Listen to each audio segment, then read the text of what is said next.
ဘာဦးကျန်ခန်းကြီး23စာရသည်အသက်129နှစ်ရှိ၏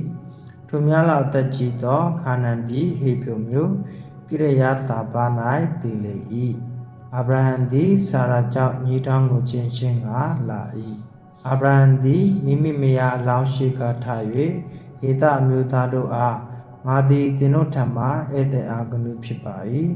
ငါ၏မယားအလောင်းကိုမျက်ွယ်မြုပ်မိအကြောင်းသင်တို့တွင်တကြိုခွင့်ပေးပါလောဟုဆို၏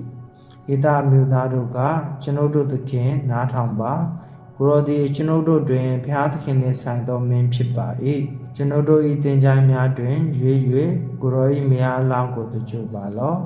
ကိုရော၏မယားအလောင်းကိုမတကြိုစေခြင်းကကျွန်ုပ်တို့တွင်အဘယ်သူများမိမိသင်္ချိုင်းကိုမပေးဘဲမနေပါဟုအာဗြဟံအားပြန်ပြောကြ၏အာဗြဟံသည်ထား၍ထိုပြည်သားဟေသအမျိုးသားများရှိမှဥညွှတ်ချလျက်ငါ၏မယားအလောင်းကိုငါမျက်ွယ်မြုပ်စေခြင်းကသင်တို့လိုရှိလျင်ငါစကားကိုနားထောင်ကြပါလောသင်တို့တွင်ငါပန်းထိုက်သောသင်္ချိုင်းရှိစေခြင်းကဇောဟာတာဧဖရုန်သည်မိမိလက်ပြင်အစွန်း၌ရှိသောမိပလာမြေတွင်ကိုအပိုးထိုက်သမျှငွေနှင့်ငါအားရောက်စေခြင်းကငါအတွက်သူကိုတောင်းပန်ကြလောဟုနှုတ်ဆက်၍ပြောဆို၏ထိုအခါဧဖရုန်သည်ဟေသမြို့သားတို့တွင်နေထိုင်လျက်ရှိ၏သို့ဖြစ်၍မြို့တကားသို့ဝင်သောဟေသမြို့သားပရိသနဟေတိမြို့သားဧဖရုန်ကထိုသူမဟုတ်ပါကျွန်ုပ်သခင်ကျွန်ုပ်စကားကိုနားထောင်တော်မူပါထိုလက်ပြင်ကို၎င်းလက်ပြင်၌ရှိသောမြေတွင်ကို၎င်းကိုရောအားကျွန်ုပ်ပေးပါ၏ကျွန်ုပ်မြို့သားများရှိ၌ကိုရောအားကျွန်ုပ်ပေးပါ၏ကိုရော၏မယားအလောင်းကိုတကြိုပါဟုအာဗြဟံအားပြန်ပြောလေ၏အာဗြဟံသည်ထိုပြည်သားများရှိမှဥညွှတ်ချလျက်ငါစကားကိုနားထောင်ပါ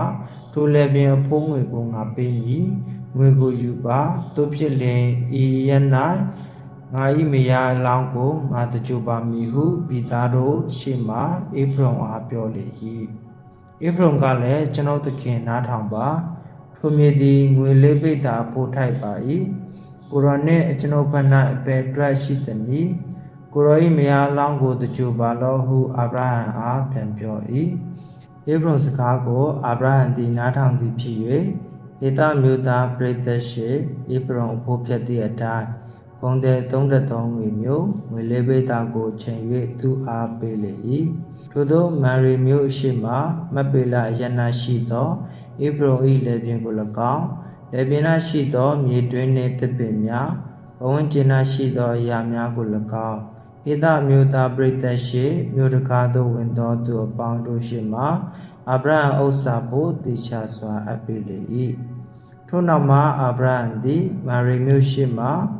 မပေလလက်ပြင်မြေတွင်း၌မယားစာရာကိုတကြိုရလေ၏ထိုရက်ကခါနန်ပြည်ဟေဗြုန်အရက်ဖြစ်သည်ထိုလက်ပြင်နှင့်မြေတွင်းကို